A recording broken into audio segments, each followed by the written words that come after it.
Shri Venkateswara gold తాకట్టులో ఉన్న మీ బంగారాన్ని విడిపించి కొనబడును.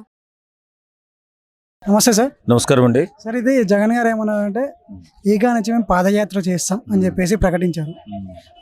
దాని గురించి మీరు ఏమంటారు? మొగుడు వచ్చిన తర్వాత పెళ్ళానికి బుద్ధి వచ్చిందట.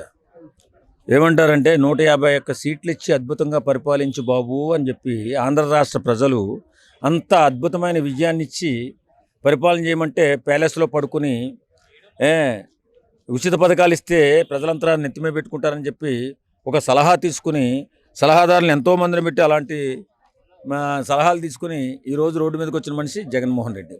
ఈవేళ ఏం మాట్లాడుతున్నాడు? నేను పాదయాత్ర చేస్తా, పడుకునే యాత్ర చేసినా, ఆయన పాదయాత్ర చేసినా పడుకునే యాత్ర చేసినా ఆయన గ్రాఫ్ పడిపోయిన గ్రాఫ్ మళ్ళీ లేవడానికి అవకాశమే లేదు. కారణం ఏంటంటే ఇతను చేతగాని ముఖ్యమంత్రిగా నిరూపితమైపోయాడు. ఇతను ఒక బాధ్యత తప్ప చెప్తే సక్రమంగా పనిచేయలేనటువంటి ఒక వ్యక్తిగా నిరూపణ అయిపోయాడు. కాబట్టి ఈవేళ ఆయన్ని ఆంధ్రప్రదేశ్ ప్రజలు నమ్మే పరిస్థితిలో లేరు.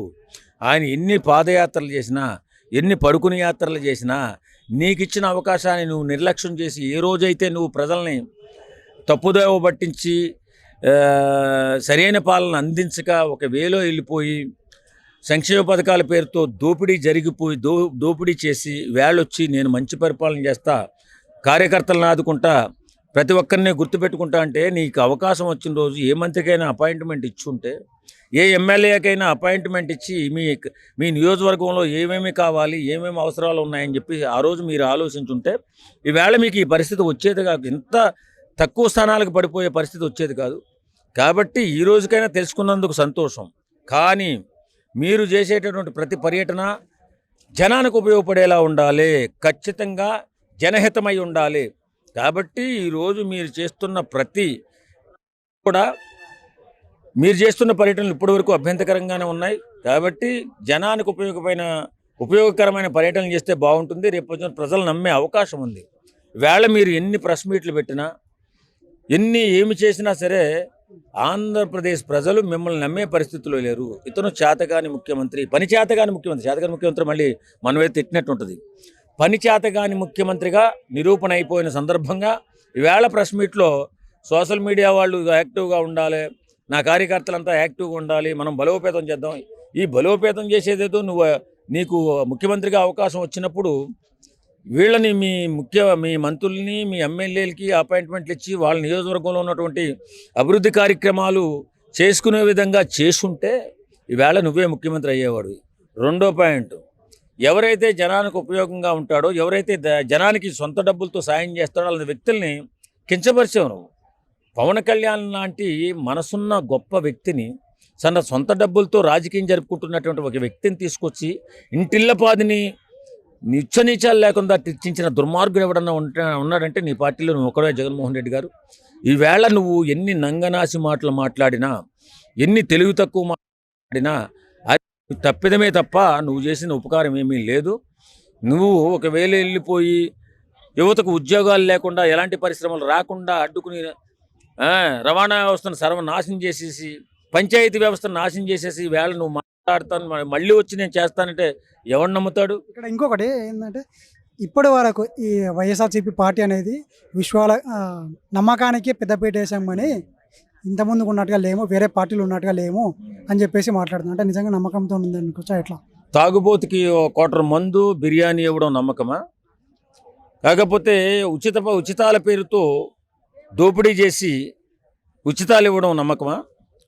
మరి అభివృద్ధి అంటే అభివృద్ధి, దేశ అభివృద్ధి కానీ రాష్ట్ర అభివృద్ధి కానీ, యువతగా అభివృద్ధి చెందితే రాష్ట్రం అభివృద్ధి చెందినట్టు, దేశం అభివృద్ధి చెందినట్టు.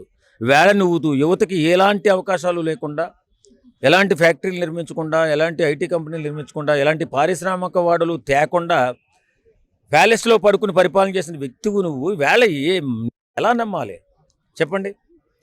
నీకు చేతనైంది వచ్చిన జీడిపి కానీ, లేకపోతే రెవెన్యూ కానీ, లేకపోతే అమ్మేసిన భూములు కానీ, తాకట్టు పెట్టినటువంటి పరిశ్రమలు కానీ, ఇవన్నీ కూడా ఉచితాల పేరుతో నువ్వు దోచిపెట్టావు. కొంతమందికి న్యాయం చేసావు, కొంతమందికి అన్యాయం చేసావు. ఇవాళ ఏ విధంగా నమ్మాలి? నువ్వు పరిపాలనా దక్షత ఉందా నీ దగ్గర? సీనియారిటీ లేదు, పరిపాలనా దక్షత లేదు, పెద్దవాళ్ళని గౌరవించడం లేదు, సంస్కారవంతం అభినందించడం లేదు. కాబట్టి వేళ నువ్వు ఎందుకు పనికి రాకుండా నిరుపయోగమైన ఒక సీఎంగా ఆంధ్ర రాష్ట్రంలో నిరూపించబడి మూలన కూర్చున్నావు జగన్మోహన్ రెడ్డి గారు. గుర్తుపెట్టుకోండి, ఎప్పుడైనా మంచి వాళ్ళని మంచి వాళ్ళగా సొంత డబ్బులతో రాజకీయం చేసేటటువంటి వాళ్ళని కూడా గుర్తించి మంచి వాళ్ళని ఎప్పుడు కూడా దూషించకూడదని చెప్పి నువ్వు నేర్చుకో. ఎప్పటికైనా బుద్ధి తెచ్చుకుని సక్రమంగా ప్రతి సమస్య పట్ల మీరు స్పందించినట్లయితే ఈ రోజైనా ఆంధ్ర ప్రజానికి మిమ్మల్ని నమ్మే అవకాశం ఉంది. కాబట్టి ఆ రకంగా ప్రయత్నం చేస్తే ఏమైనా ఈ లాస్ట్ క్వశ్చన్ అండి, ఇప్పుడు పాదయాత్ర చేస్తే నిజంగానే మళ్ళీ అధికారంలోకి వస్తానికి వచ్చా ఏంటి? అంతే లెక్కరికే దాంట్లో కానీ ఇసుక ర్యాంపులలో కానీ బాగా సంపాదించుకుంటున్నారు. ఇవన్నీ డబ్బులు మూలుగుతున్నాయి. అవి తీసుకొచ్చి జనాలను సమీకరించి డబ్బులు ఇచ్చి తీసుకురావాలని ప్రయత్నం చేస్తున్నారు.